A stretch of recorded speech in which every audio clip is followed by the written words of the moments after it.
Valerie Utton is an everyday living coach who's worked extensively in social services, including running a group home and being a foster parent. Her unique perspective from all that led her to write this book you're looking at right now, Letters of Apology: How to Stop Waiting for Permission to Be the Wonderful Person You Are. Valerie joins us now to talk about it. Welcome. Thank you. Welcome. Thank you for having me. Oh, of course. Yeah, thank you for being here. So, Letters of Apology, why the title and what led you to write this book? Well, I found myself in a situation where somebody owed me an apology that I was never going to get. And I really wanted it, and I tried to forgive and forget, but it doesn't really work. So I decided I was going to get the apology that I felt like I deserved, and I wrote it to myself.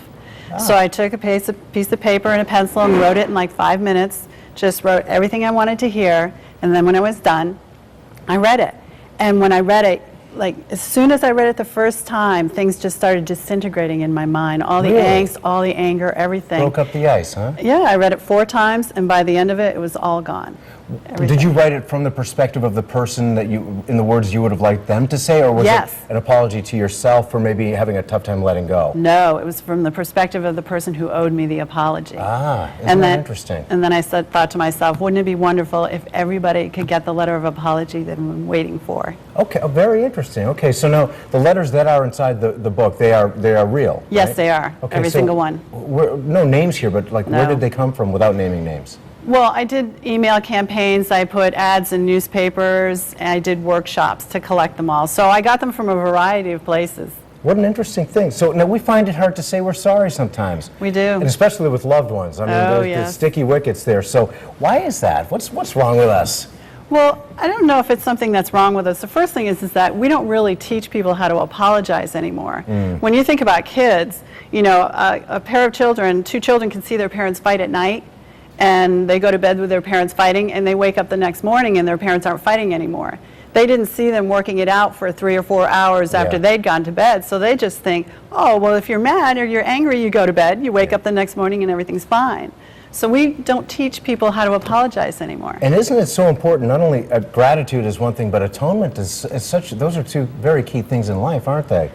Now, there's plenty to learn from here, so I understand that you've got a couple letters to kind of choose or to maybe use as little excerpts. Sure. So, all right, we have a letter from a child. It will never, never, ever happen again. Right. And so what's that one about? Well, it's kind of a picture, and it just says, I'm sorry for what I did. This will definitely never, never, ever, ever happen again, sincerely. And there's the face with the tears and everything. And I think this is like just evidence that children know how to apologize. And they're willing to apologize and say that they're sorry for things. But because we don't teach it or model it as adults, they don't, you know, they lose this ability. And Valerie, one of the things that stood out to me about this, even in the simple prose of a child, is that when we get an apology from someone, that not only is an apology, but an acknowledgement of what they did, and an agreeing, okay, this is what I could have done better or maybe did wrong. And once they apologize, the likelihood of it ever happening again, because they've acknowledged it and they've paid their price internally for it, the likelihood of them doing that again actually does drop precipitously, which is why it builds trust again, doesn't it? It does, but there are lots of occasions when we have people in our family who do the same things to us over and over and over again, and they apologize over and over and over again. Well, it's got to be a sincere apology. Yeah, it does. But when you get that sincere apology, the one that's from the heart, then yes, the likelihood drops. And they acknowledge when it's going to happen again, they actually are aware of it, so they're more likely to catch themselves. Exactly. And so the healing is better and easier and faster and certainly fostered by that sincere apology. Right. Now, the second letter from a father to a daughter, sorry for something he did. I don't know if it's something in general or something specific that he did when she was a teenager. It's pretty specific. Yeah. Dear daughter, I'm writing you this letter to say I am sorry for what I did to you when you were a teenager. I didn't know the pain I caused you then would change the direction of your life forever. You didn't do anything to deserve what I did to you. I know that you trusted me as your father to protect you from others. I didn't understand when I molested you that the impact would be so very negative. You did nothing to deserve my actions towards you. I always wanted to say I was sorry, but I didn't know how you would react. You are my firstborn child, and I do love you. I wish I could take it back, but as you know, I cannot. I wish I would have told you this before, but again, as you know, I didn't. You are my daughter, and I love you. You are a strong, patient, and loving person. You did not deserve what I did. You did nothing wrong. Stay strong and know that from the bottom of my heart, I am truly sorry for what I did to you, your father. Now, and that's heart-wrenching. Yes. Are you able to say whether the people involved, what kind of healing that provided? Well, my feeling is that when somebody reads a letter in this book, they can, and it sounds like it resonates with them, then Yeah. they can accept it as the letter of apology they've been waiting for. Right. Because if that person can regret what they did, then Yes. the person who did something to us can regret what they did to us. Right, And that's exactly. what we want to know. Yep, that's where both parties can heal. There's also one, from one fiance to another. Does this have anything to do with the bachelor party, by the way? I just don't got know. a- When, got a when was hunch. when was the bachelor party? No names there involved, right?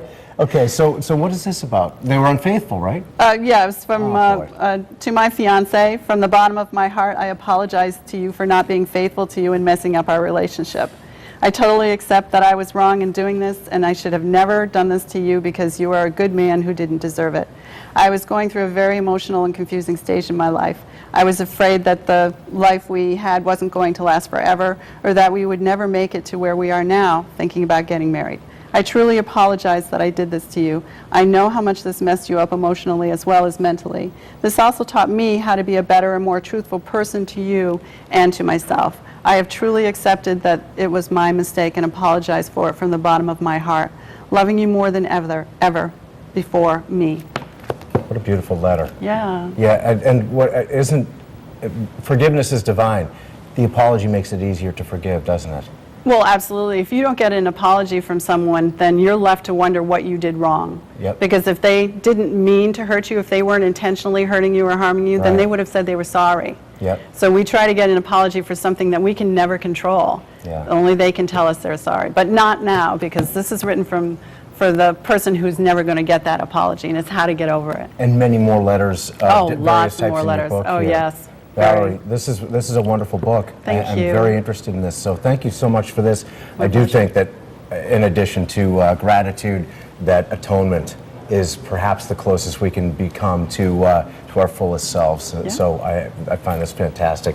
Thank you very much for being Thank with us. you for having me Valerie here. Hutton. For more information, you can go to WTNH.com and click on Good Morning Connecticut.